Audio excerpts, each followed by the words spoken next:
Hi, I'm Bob Tabor with LearnVisualStudio.net. In this video we'll talk about unobtrusive JavaScript, which is really just a set of principles that experienced JavaScript developers have been teaching and preaching and promoting for quite a few years now. These are considered the best practices for aspiring JavaScript developers, and I want to make sure that you're at least aware of these things and at a minimum that we're following these sorts of things moving forward. So there's a group called the Web Standards Project, and they describe 4 benefits of writing unobtrusive JavaScript. The benefits are usability, graceful degradation, accessibility, and separation. Usability is in regards to the fact that the script shouldn't call attention to itself. It should just work. Users should be using it without even thinking about it. Graceful degradation is kind of the other side of the coin, that if it doesn't work, then it should just fail silently and go away and disappear and never call attention to itself.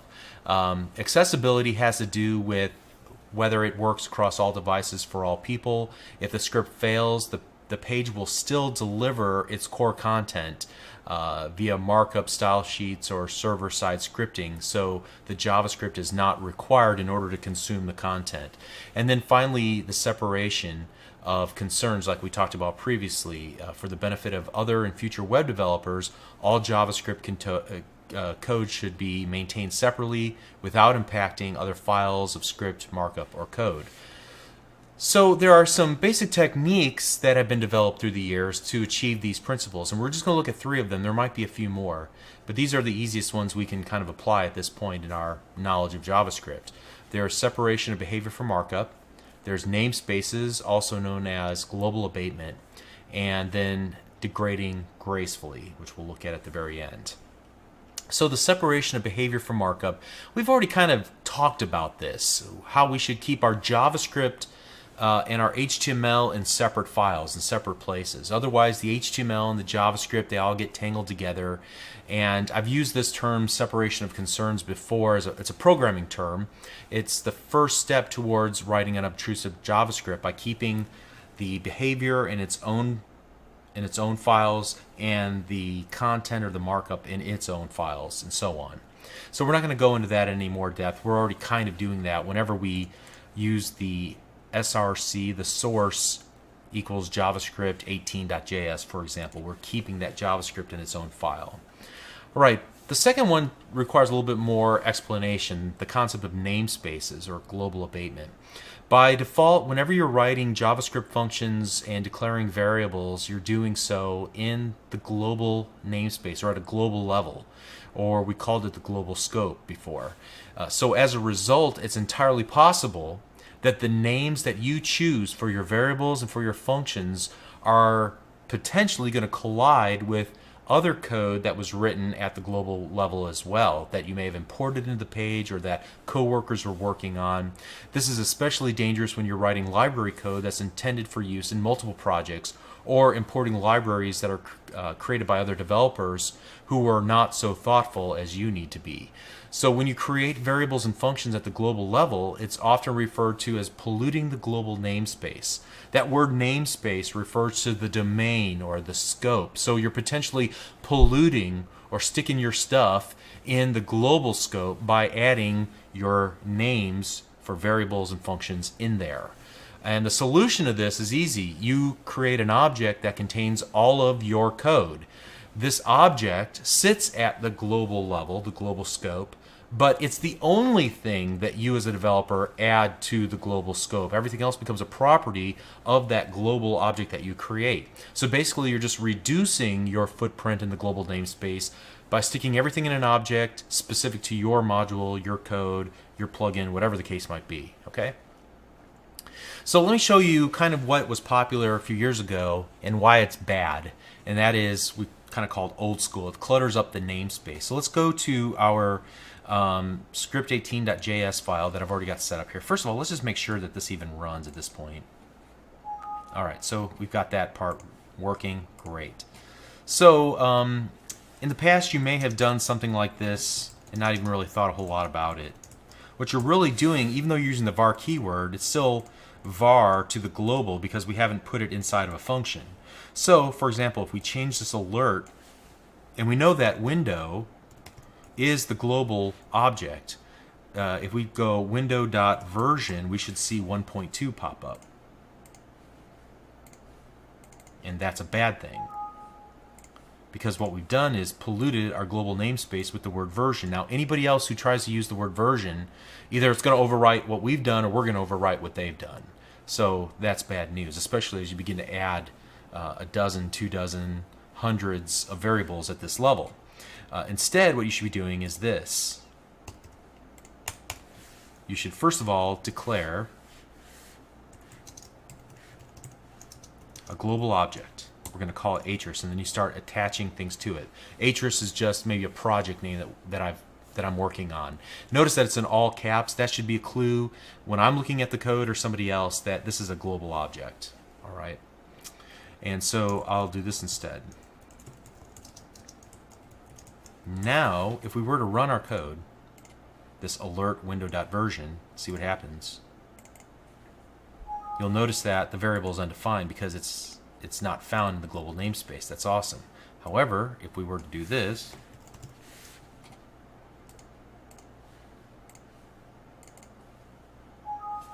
it gives us the value again. Great.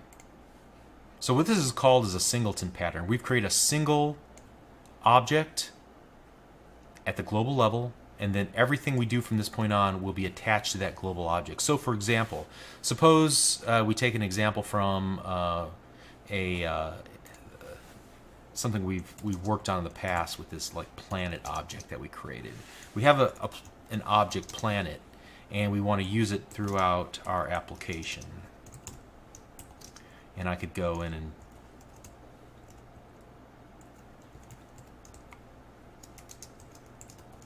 create all of its methods and properties. I'll just keep it simple for now.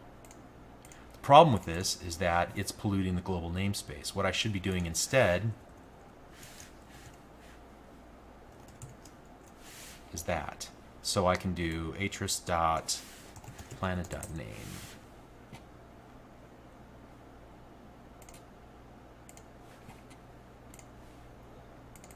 in order to access that property. Okay? Simple concept. It's just being aware of what the issue is and how do we avoid cluttering up or polluting the global namespace. Yes, we do have a foothold in the global namespace, but it's our only foothold. It's the only thing that we do to clutter it all up. So there's also another way to accomplish this. We call this a singleton pattern, where we create a global object and then attach everything to that global object. There's another pattern called the module pattern, very popular in JavaScript, a little bit of an advanced concept, but it allows you to define private and public members. We're not going to talk about that now, but I would encourage you, if you have any interest in moving forward in your career, you start looking at JavaScript patterns, things that are used often in JavaScript, and the module pattern is one of the most popular. So one final caveat here before we move on. For simple jQuery-based applications like we've been working on, I'm going to keep all of my work inside of the ready method right in here, right where we have the alert. So for example, if I were to want to create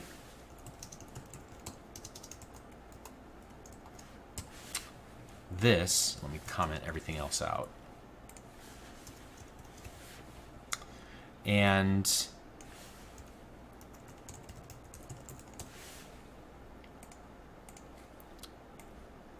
let's go ahead and just put that up here ahead of it.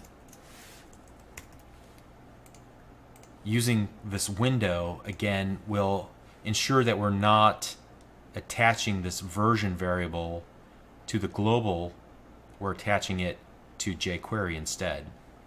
So if I did this right, let's see.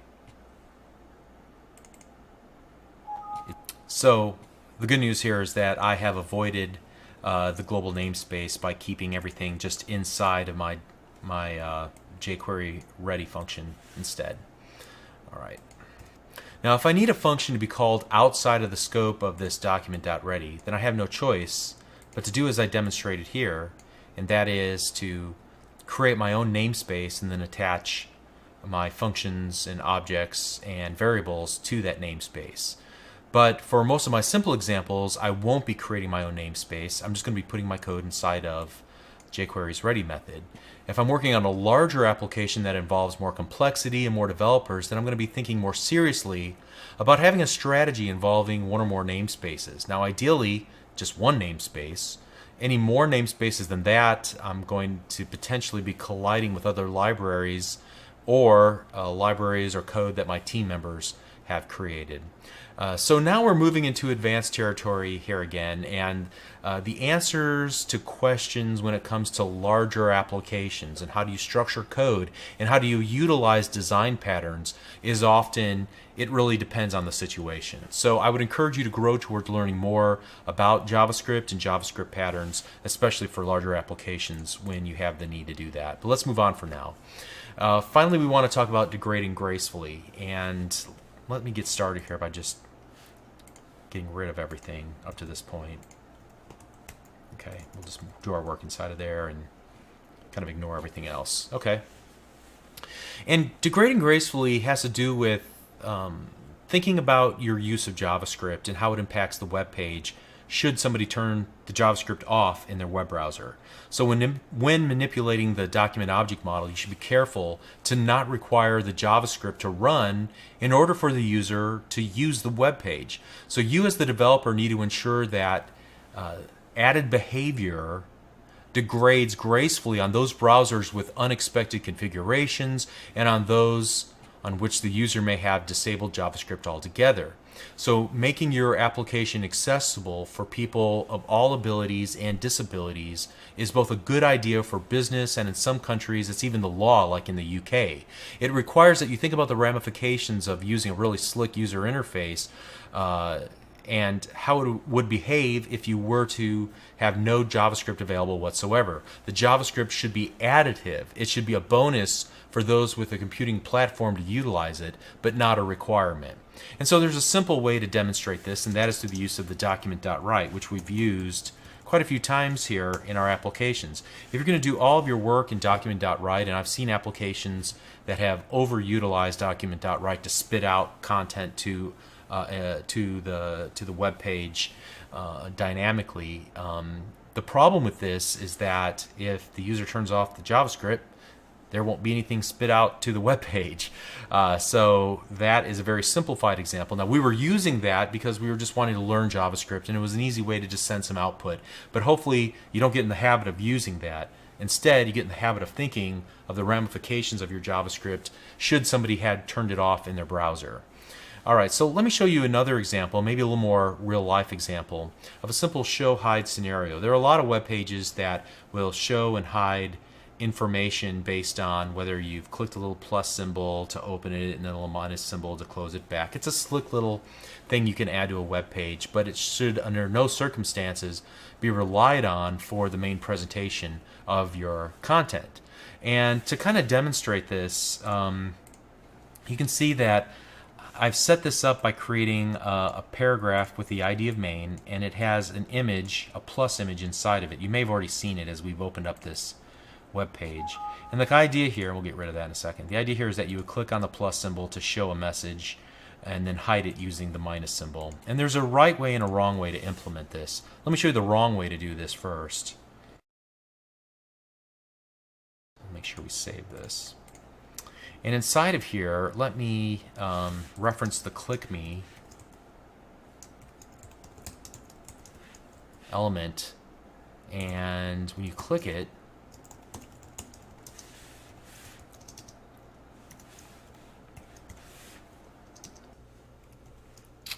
and so we'll want to append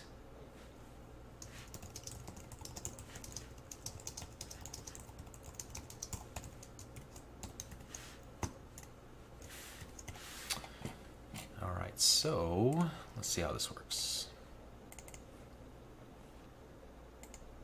Okay, so you should only see this if you click the plus. Now what happens if we were to go to Internet Options, Advanced, and let's go ahead and turn off JavaScript. Click Apply and OK. Refresh the page.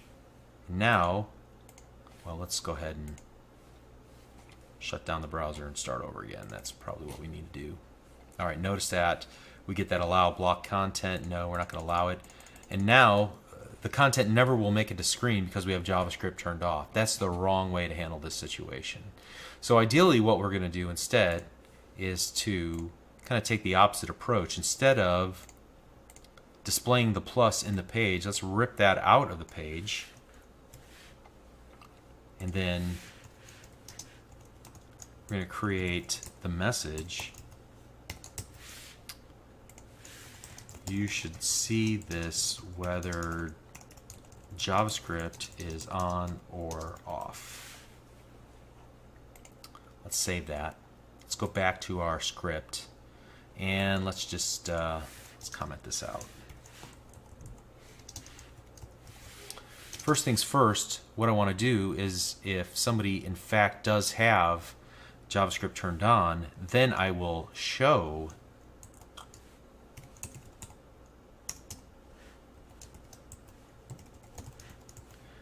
the image.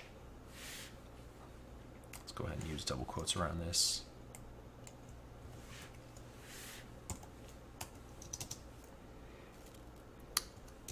Then if somebody clicks on that image, we'll call it the toggle method. And the great thing about the toggle is that it will just switch between two states. So we need to give it two anonymous functions here.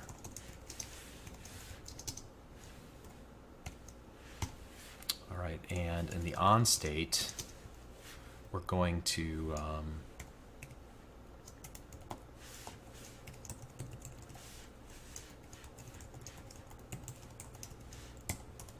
show the message. Whoops, I need to do that. And as an added bonus, I'm even going to change from the plus image to the minus image. And these images should be available in the folder where you've downloaded this code. Okay, if I haven't already said that, I apologize. All right, and then on the opposite state, what we'll do is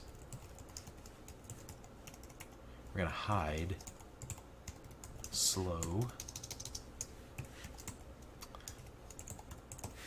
I forgot that.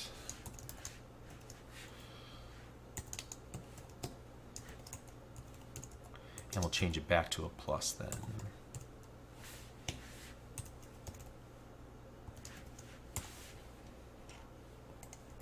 Then, as we start up, we want to hide the message. And what this does for us, it'll only hide the message if JavaScript is turned on. It will only display the image if JavaScript is turned on. It will only toggle if JavaScript is turned on. Otherwise, it'll just, the message will show up and display regardless. And that's what we want. Okay, so let's test it in this case first, and then we'll come back and fix anything that I may have done wrong here. So let's start over. All right, so as you can see, you should see this whether JavaScript is on or off. Great. Now if we were to allow block content, you should see this whether JavaScript is on or off. Okay, and I'm missing my minus dash 8 PNG. Let me see if I called it something wrong. Minus, whoops, dash 8 PNG. Save that, start that over. So now this will work in either scenario. Pretty cool. Pretty happy about that. Okay, so there's more to writing unobtrusive JavaScript, but hopefully you can see how these three techniques will help you achieve the desired results, namely usability, graceful degradation, accessibility, and separation of concerns. All right, so we're doing great. You're learning a ton about JavaScript. Hopefully it's starting to all click for you. We're going to continue pushing forward in the next lesson. See you there. Thank you.